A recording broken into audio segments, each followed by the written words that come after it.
Hello, everyone, and welcome to episode 19 of the Creative Outlet Podcast. Now, with more microphone and shock mount and a little tiny bit of boom arm in frame, as well as just accessories. We'll get to those shortly, and here we are. I'm your host, Brandon Pudwell. I guess I should mention that. That's probably a pretty important thing, and how today is January 24th, 2022. We're going to be getting right into the second semester of my third year of college in less than 24 hours here, so that's exciting. And we're here once again. I did this sort of episode last year, I used this sort of title, I should say. We're here to wrap up year number 2. So, I have a bit of an extended sort of introduction here. Got a bunch of little things to talk about, and then we're gonna get into just a few topics here. But we'll get there when we get there. I want to start with a quick production update. I love doing these sorts of things at the starts of these episodes. Of course, the few things that are still missing are the final segments from the last of the Creative Outlet Gaming Birthday Extravaganza series. That will be the Donkey Kong episode. I successfully uploaded the introduction, but then I made the fatal mistake in September when I was editing and making sure that everything was all up, that before it got too close to classes starting, that I did not edit the last couple of segments. And I was like, oh, I'm too tired to keep editing more. And then, busy semester sort of stuff happened. So as you can imagine, those particular segments are on my plate here as segments that need to get uploaded for the folks who prefer that sort of structure for the show. Obviously, I've had a few episodes here where it's just like, it really doesn't make sense to do segments for them, like the N64 and GameCube episode, as well as the Wii and the 3DS episode, and of course, last episode, the reflections on the fall 2021 semester. I was just like, it's really just one giant experience. If you don't want to listen to the whole thing, well, guess you're gonna miss out on an episode, because it just didn't make sense to do segments for that. But that's on my plate. I have a couple of videos that I need to edit for. Well, actually, at this point, I think it's just one more for a student organization. So, if I can edit those segments alongside that, it'll be great. But the goal is to get those edited. And of course, I'm literally sitting in front of this microphone already for a good 3 minutes. So this is for sure probably the next project that's going to get edited. But then, tomorrow is the first day of classes, and then Wednesday is the second set of the first day of classes. So, just how college semesters work. So definitely between tomorrow and Wednesday, I should, unless professor just want to hit the ground rolling already. I feel like I should have a little bit of time set aside to just be like, plop, plop, let's got all these videos put together and just get them done. Of course, like I said, there's never any promises, because the education and then the inevitable career hopefully comes first. But this is on no worries. This is on my radar. I see it in the distance. This is something that I realize I need to work on. I also want to provide, usually in this sort of segment, in the intro, I like to do corrections on the last episode. I don't really have any corrections, but more so a realization I want to talk about, as well as a maybe just like a reflection on the way that I said something, and just a pseudo-ish correction. I'm not exactly sure what term off the top of my head I should use to describe it, but let's start with this realization, because I talked a lot in episode 18 here about some of the joy I've lost in editing, which is, I've realized that the production part of a show here, like the Creative Outlet Podcast and other podcasty shows. That seems to be what I like as far as the production portion is concerned, because it's just like, bam, camera's right in front of me, microphone's right in front of me, we're just going to talk. But that ends up creating a little bit of a formulaic sort of editing experience, which I tend to find I dislike as much. Whereas then when it comes to editing, I seem to like these more intense pieces of media that require the like, okay, we got to set up the camera here, and then we're going to move it over here, and then we're going to move it over here, and we're going to like record the same shot 3 times in a row just to make sure, and then we have a few different options in the editing room. I don't know if that's strange. I'm not sure what it says about me production-wise, but it was just a realization I made after I was listening to it back. I was like, you know what? I think my problem is just like when it comes to media, I like different types of productions depending on the process.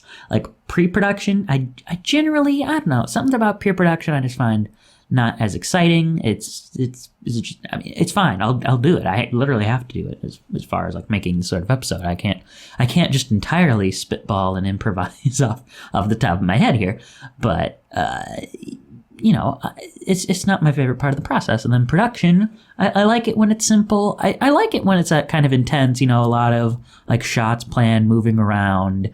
That's fine. That's cool. But something about this is just like the simplicity is also of recording a podcast is kind of not exciting, but like is, you know, it's enjoyable. Whereas those more intensely produced sort of productions I find more enjoyable to edit. I don't know. It was just something I thought about. I was like, I think I might want to address this on here. I don't know if that gives any insight in any way as far as what sort of direction I should be going in, but it's just, it was on my brain. Brain's up here. This is more like cheekbone that I'm pointing at, but you know, it was on my head. I also want to make another point on this idea that I talked about in the last episode that I called remembering the amateurs, because I do think it is still something that's worth thinking about here, and it's something that I hope to take into my future endeavors and future interests here. And one thing that I thought that I talked about, that before I listened back to that portion when I edited it, that I thought I mentioned that I'm surprised I didn't when it comes to, you know, despite the fact that I think people should remember us amateurs. And even though I think that by and large, the audience of something like this show is not going to realize certain differences in video, audio, oral, visual, whatever word you want to use for it, any sort of work. Like, I don't think people will notice a difference if I use a different camera, but I don't think it's going to be that dramatic, you know, depending on certain aspects. Obviously, let's say because right here I'm just using the good old Canon Vixia, the good old camcorder, but if I used a fancier camera where I could actually change lenses and I used something silly like a fisheye lens, yeah, people would notice that. But or, you know, if I put on effect, people are in effect as far as audio is concerned, people are going to notice that. And I bring this up because I did talk about this sort of thing beside my experiences with the Smash Brothers organization.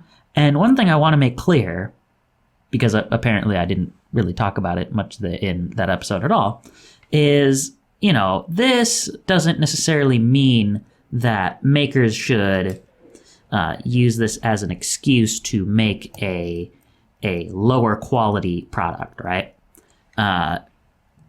You know, people make products of various quality, and I don't think that, you know, I just don't think that it's an excuse for mediocre work, because I tend to think that people that like, I just fear that what I said could be interpreted as basically being like, look, you know, if I don't make particularly good work, then you should just accept it. It just is what it is, because I don't want to improve on my work here, right? I also have to totally apologize right now for being completely unprofessional, because right now I'm realizing it's like 7:55 p.m. when I'm recording this on Monday night, and I was specifically requested to fill out this form for a class for tomorrow by 8 p.m. today. So I'm right in the process of me writing this up, or recording this. I realized, oh, geez, I need to finish this. I need to fill out this form here. So if I'm getting a little lost in the process, now you know why. So apologies for the slight lack of professionalism in this, but I'm gonna talk about this idea. The point that I'm just trying to make here is that I'm not trying to suggest that means, that this idea of remembering the amateurs does not mean that if somebody makes a bad product that you should just accept that it is like, if it's just not very good, whatever, it's okay.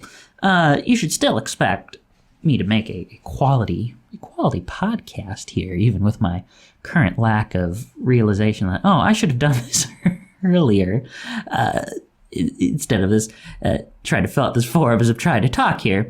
But it's just that at a certain point, I think when it comes to something like equipment, I think you do reach some diminishing returns where most viewers won't necessarily know the difference. That's all I'm really trying to get across here. I am totally open to arguments that would suggest that, no, Brandon, you're not right on that. And I can imagine that I am not 100% right on that. But I tend to think for certain things, it's totally fine to just use what you're comfortable with. And that's all I'm really trying to get across in it, But that's all I really wanted to say on that. I think we're about ready. To move into the year 2 reflection. Because year 2 is now complete. I don't remember. I should pull it up here. What is the exact date in which the first Creative Outlet podcast video was released. Let's see, I'm on the good old YouTube studio here. Because, of course, this show, I was able to get it started more so in video land than it was in audio land. January 28th. So, I can't technically say year 2 is complete because it's still 4 days away. But, it's very possible that by the time this gets uploaded, it will be January 28th. Or you know what? Just because I think it's fun, I might just decide I'm going to upload this on January 28th, just to be thematically, not thematically appropriate, but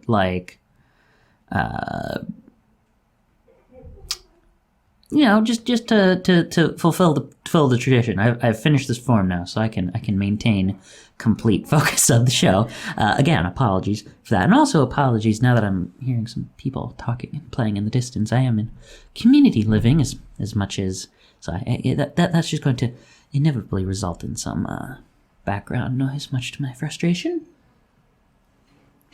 But if you'll recall back to episode number 7, that was wrapping up year 1, my goal in the first year was to record 10 episodes, and that did not happen. I was able to get to, obviously, 7, since that was wrapping up year 1. This is my cutoff. The wrapping up episodes are what I consider the cutoff for, this is year 2 ending now. So, of course, what did that mean for year 2? Well, my goal once more was to record 10 episodes between then and now, and lo and behold, I did that and then some. I'm pretty pleased with myself, and granted, I have to give a lot of the credit to the Creative Outlet Gaming Birthday Extravaganza series, since there were 7 episodes planned for that.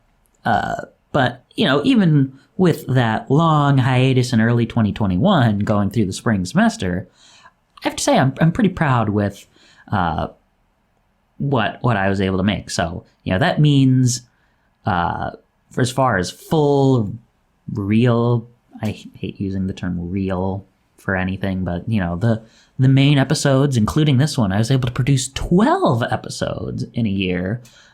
Plus, there were actually a couple of mid-semester creative outlet bonuses that were produced last fall. So really, they were over an hour long, too. I think that's important. So really, I think you could say I produced 14 episodes between in all of 2021. So I have to say I'm pretty proud of myself, right? And obviously, I at this point, it being the end of January and just now getting to this, I can't necessarily say that I know what's in store for 2022 yet, especially regarding episode quantity. And as I've mentioned many times, I don't have a bank of episodes for this spring semester like I did last time. So right now I'm basically relying on more things like a good old-fashioned Nintendo Direct to just release over the course of the semester to justify taking time out of my classwork and whatever other preparations I have going on to justify doing some recording. But look, since I broke my original goal of 10 episodes, I think it's only fair to say that the goal for year 3 is to do the same as year 2, if not top it. Go in that 12, 13, 14 or so episodes over the course of the year. Now, hopefully trying to do 13 episodes means that year 3 is not an unlucky year. But I guess we'll just have to see what happens there. I want to talk about some of these technological goals for the year, some of these fine equipment-ish goals I have in front of me. I already mentioned in episode 18 that I got some of this fine equipment in front of me for Christmas to improve this show. I have, of course, the boom arm that can get the microphone extra close or further away, but I'm just going to stop adjusting it now because it's going to keep changing the volume level, and I don't need that. But I have this nice boom arm instead of the silly little Blue Yeti stand. I have this fine shock mount to go with it as well. And then I mentioned that I got the pop filter here to go in front of the mic as a Christmas present. And, I just decided since it's cheap and a pretty useful accessory, I may as well put a windscreen on there. I bought that last week. I didn't have that in episode 18, but I was just like, let's get that now. But as far as 2022 is concerned, I really only have one major technological goal at the moment because most of the audio stuff that I would need, that's taken care of now. I got the mic, I got the pop filter, I got the shock, I got the arm. But the thing that needs some improving. I mean, I did some technological stuff. Was it 2021 that I got this camcorder that I'm staring into right now? I don't recall exactly. I want to say it was, but I'm not certain, to be completely honest. I'm pretty sure it was. So, at least one major video side technological improvement. But really that's what I want to do this year is I want to get one more piece of equipment that's a major video improvement, and in that case that's a capture card, even if it's something cheap, whether it's just a used sort of Elgato or some other older capture card, as long as it can capture HD game video. I think that would be nice, if anything, because I think it'll just resolve some of those little editing annoyances I talked about in the last episode. And those console retrospective episodes particularly come to mind when it comes to this, because when it came time to get B-roll for the SNES episode, right? I had to more or less just keep tapping that capture button on that left Joy-Con to get get this, here's getting all this Super Mario World footage. I need to keep hitting the button every 30 seconds to get some interesting stuff here. when it's just like, man, it would be a lot simpler to just hook the console up to a capture card and get my Super Nintendo game footage through SNES Online that way. And then I could just plop, we're in this section here where I'm talking about Super Mario World. It's the retrospective on that. Well, now I have this giant piece of footage of Super Mario World. It won't necessarily have relevant footage over that whole section, but it's a lot easier to plop in one piece when we're just talking about, okay, Super Mario World, we should have B-rolls of Super Mario World just in general. Can put that in there instead of combing through a bunch of 30-second snippets. Or, let's say we're talking about something like when I did the reviews, like the review of Clubhouse Games or the review of Animal Crossing. In that case, then of course it makes sense to be a little bit more intentional. If I do the review first, talk about the stuff, then I can think about, okay, I need to hear the major things that I want to make sure I get footage of, things that are annoying, things that I like, games that I'm talking about, and say Clubhouse Games. Then I can be a little bit more intentional with the footage I put in, which that could resolve the problem of wanting that slightly more intense editing process, in the sense that I have to think about, I need this particular piece of footage to go here because I'm talking about this. But instead it'll have been taken and recorded in hopefully a larger clip rather than in 30-second increments that are randomly, they're not even really properly labeled because of the way the console labels its footage. So, that's my goal for this year, technology-wise, is just let's get some kind of capture card. I already talked about my episode goal. I want to do the same number that I did last year. That's obviously up for, we'll just kind of have to see what happens depending on the start of the way this semester goes, and then the inevitable, oh man, I need to get a job, a real job. At the very least, some kind of, just some sort of foot in the door, even if it's an internship of some kind. So we'll see what happens there. The last couple of things, I have two other things I want to talk about here in this intro before I do a little bit of quick news, and then maybe and of course the topic rundown, and the little production-y thing that I want to talk about. You probably already heard in episode 18 that I decided, I think it's time. It's been 2 years. I think we can switch out the intro and the outro song for something new. It's been a little bit of time, so I hope you folks enjoyed this new song for the COP. Some people who have been especially close with me over the years will know from the title that in some ways it was especially apt to pick this particular song. But if I'm going to be honest, I really didn't want to pick it because of the title. But I just thought it was too good of an intro song. So for the foreseeable future, at least, episodes are going to start with this new song from John Bartman. He does not necessarily public domain works, but he's really, really flexible with the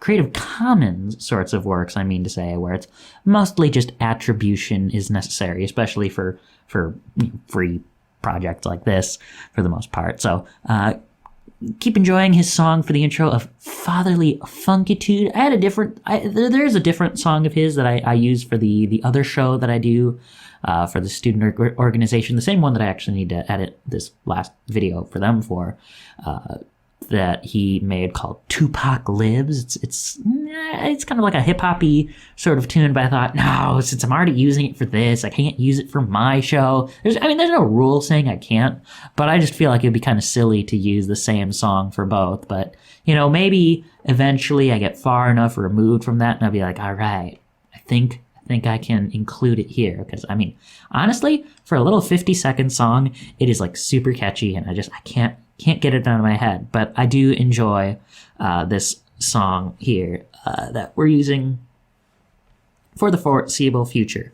And then the last thing I want to address as far as the COP is concerned is, even with all the issues we've encountered along the way, all the oh my goodness, it's the start of 2021 and I haven't recorded a bunch of stuff yet.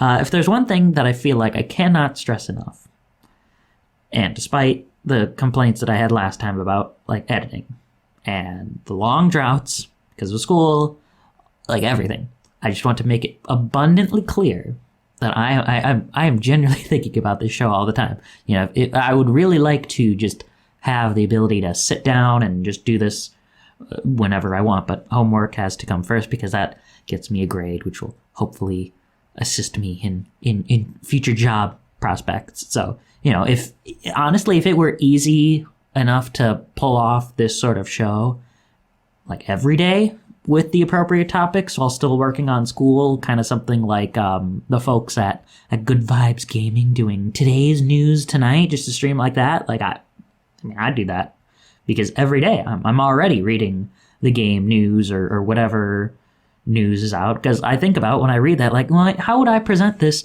on the show? I wouldn't say I think about it in that exact sort of terms, like, this is interesting. I wonder how I would talk about this on a good old Creative Outlet podcast. But I do think about, like, oh, this is interesting. Here are thoughts I have on it. And it just kind of comes out in my head the way that I would intend on saying it on here. So, you know, that's kind of the gist of what I wanted to say here as far as like the show is concerned. I want to talk about lastly a couple of quick newsy things here. First, I want to do an update on something I talked about in a Creative Outlet bonus here, the one on the Nintendo Direct, and that is, oh my goodness, Kirby and the Forgotten Land is continuing to look so good. I'm so, like, it's I don't think it's going to be my game of the year for 2022. I have another one that's in mind that should be coming out this spring. That's probably going to be it, but I think Kirby here is going to be in the running. But it just, it looks so good. We have the release date now locked down. It's going to be March 25th, 2022, for this first here 3D Kirby game, and it's just looking good. I can't wait to play it. That this is one that I'm very excited for. The mere idea of a 3D Kirby game. I mean, because that's the thing. I wouldn't call Kirby my favorite series, but it's definitely like sort of a sleeper series. I feel like for a lot of people now, where it's just like, you know, when a good Kirby game comes out, it hits really strongly. So I'm intrigued. I can't wait to play it. And of course, I would be remiss, considering the date and the recent events, to not talk about the Activision Blizzard buyout from Microsoft. So this happened, what are we looking at? January 18th. So this is 6 days ago. So, you know, you're getting your lukewarm take from me, not your hot take about this. So Microsoft, you know, famous for the Xbox brands of consoles, and of course Microsoft Windows, has purchased Activision, which means they also get Blizzard, which also means they also get King. They're the Candy Crush people. So, oh boy, this is very interesting. And you know, I've seen a couple of different takes on it, but the first thing that I thought about when I saw this is, you know, Microsoft has to start getting a little careful here. And it was really interesting too, because one of the things that I thought about, like, it was in my head recently, like not very long before I read this news, and my opinion sort of shifted back in the other direction again. But I mean, I still am more leaning in what I'm about to say here.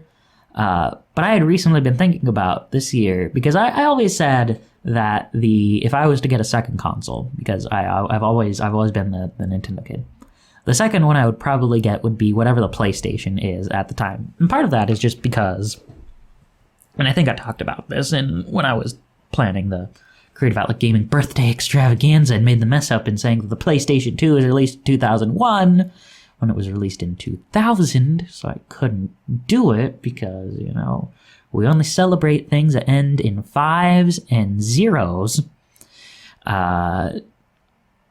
You know, I have that attachment to the PlayStation. I was like, you know, I'd probably go with that. I'm used to that a little bit more.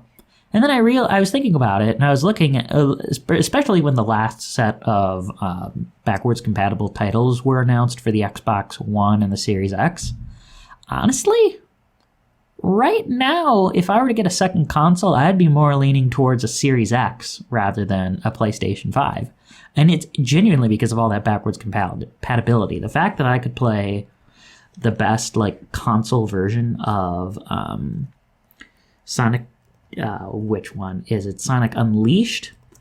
To me, that is a huge boon. I cannot I cannot imagine how fun it would be, because the problem that Sonic Unleashed in particular always had was that it oh my goodness, why can't I think? It never ran really well on consoles. That's why people had always wanted a PC version of the game, and it never really happened. So I'm just very interested in seeing, especially now this FPS boost that Sonic Unleashed in particular has, as does Sonic Generations and Sonic and All-Stars Racing Transformed on the Xbox Series X. I'd be very interested in trying those out on the Series X. If only just for Sonic, but I know there are other sorts of series that would be really fun to try out on the good old Series X here. Even, I don't need another, like Rocket Knight. I didn't know that was on there. I have the PC demo of that, but that was one that I'd be interested in trying out. I have the list here pulled up of a bunch of different sorts of games. I don't know everything that I would want to pick up on the Series X, but just, certain games that I missed out in the 8th generation that looked kind of fun, or, ones in the 7th generation, and even the 6th generation as well, that I think would be interesting to play that I missed out on. I think at this point it would be more fun to try it out on the Series X rather than on their original consoles. But that's the long and short of that little tangent there. But now that Microsoft has bought Activision and Blizzard, I feel a little bit different. Not necessarily because I'm just like, but I love Activision and Blizzard being like their own entities. Really, the problem that the honest to goodness, the first thought that I had when I read this news was, oh geez, Microsoft's got to start treading carefully now because otherwise we're going to start getting the FTC involved, the Federal Trade Commission, for those of you who are not in the United States or just don't know that acronym off the top of your head and what that means.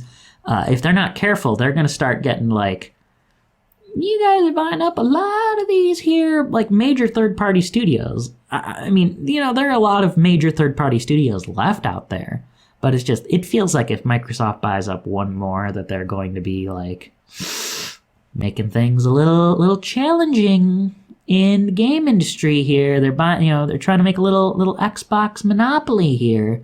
And, I listened to Pat and Ian's perspective on this on the CU podcast. And then there was a video. I haven't watched the Rational National. That's David Dole's video on it yet. I really should. Of course, I've listened to it was an interview segment actually on Breaking Points about it. And I mean, so they basically have, I wouldn't say they have the opposite opinions on it. Obviously, Pat and Ian are more, they know the game industry more than these political commentators do necessarily. Although David Dole, he's a sort of, I wouldn't say he's like a shadow sort of gamer sort of person, but he likes and he knows his video games, which is why I really should watch his video on it too. But I like to say I'm kind of in the middle between them. Pat and Ian just seem to think like, Microsoft, they just realize how important the value of the software is. So they're trying to make as much money as possible off of software. Like they're never, they're not going to make Call of Duty, one of the largest game franchises in the world, or World of Warcraft or Overwatch 2 exclusive to the Xbox, because they realize that the amount of money that they would make off of sold consoles is far less than what they would make off of just having copies on the PS5. And I mean, that's probably right. I want to say they're probably right on it. But I don't know. I look at some of the more, like, I guess a little bit more niche sorts of series that these two companies have. And that's where I get a little more, like, questionable. But I don't know. Maybe I'm wrong on that. I would like to think that Pat and Ian are right, but I don't know. And I just kind of have to see what happens with this. But I'm not. I don't know if I'm quite as, like, pessimistic as someone as the more, like, straight up political commentators would be about this. I have to see what happens. Anyway, so that was a very long and extended intro. We're looking at 36 minutes already. But, and I in some ways I think that works out, because today we only have 3 topics. What? I know, normally I do 4, but this might work out to just run this into the normal 2-hour length rather than the 2.5+ hour length that this could have been if I had 4 topics. I didn't want to force anything extra into this episode. I had 3 that I felt like just these go pretty well together. My first topic is going to be a surprise, though obviously I'm going to go right into that after this, so don't hold your breath on it. But otherwise, just with the rundown here, after surprise topic that I'm about to jump into, we're going to do the Creative Outlet Podcast 2021 Game of the Year nominees and winner, like I did last year in episode 7 with the 2020 Game of the Year nominees and winner segment, as well as the overall larger picture 2021 wrap up, just to give a little more. Well, actually, I don't know. I'll save that for the segment itself.